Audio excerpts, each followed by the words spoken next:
पुढच्या 48 तासात अश्विनी वैष्णव यांच्यासह भाजपचे 2 निरीक्षक महाराष्ट्रात येणार। 29 तारखेला भाजपच्या आमदारांची नेता निवडीची बैठक।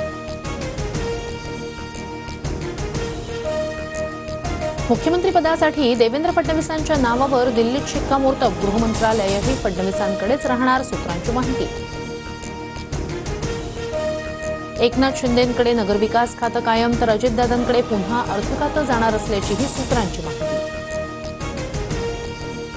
ईव्हीएम विरोधातील याचिका सुप्रीम कोर्टानं फेटाळली। मतपत्रिकेद्वारे पुन्हा निवडणुका घेण्यास कोर्टाचा नकार। जिंकल्यावरच ईव्हीएम चांगलं वाटतं का, कोर्टानं याचिकाकर्त्यांना सुनावलं।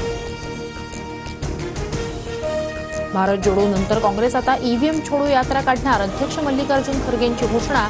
ईव्हीएम मोदी शहांच्या घरात ठेवा, आम्हाला मतपत्रिकेवरच मतदान हवं, काँग्रेस आक्रमक। ईव्हीएम संदर्भात आंदोलन उभारण्यावर ठाकरे गटाच्या बैठकीत चर्चा। मविया ईव्हीएम विरोधात आंदोलन उभारणार। उद्धव ठाकरे मविया नेत्यांशी चर्चा करून भूमिका घेणार, सूत्रांची माहिती।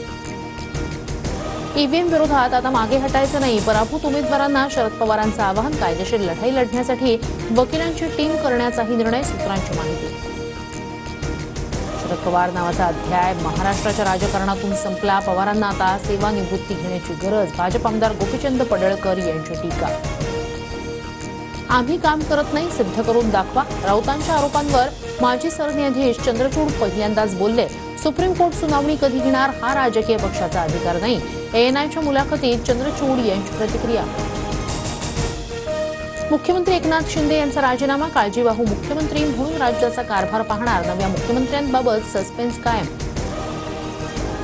भाजपच्या हायकमांडनं फडणवीसांनाच मुख्यमंत्री करण्याचं ठरवलंय, रामदास आठवलेंचा दावा। तर शिंदेंनी उपमुख्यमंत्री किंवा केंद्रात मंत्री व्हावं, आठवलेंचा सल्ला।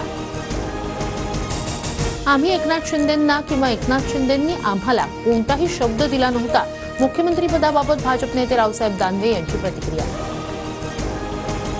मनोज जरांगेंचा सामूहिक आमरण उपोषणाचा इशारा। सरकार स्थापनेनंतर उपोषणाची तारीख जाहीर करणार, जरांगेंची घोषणा।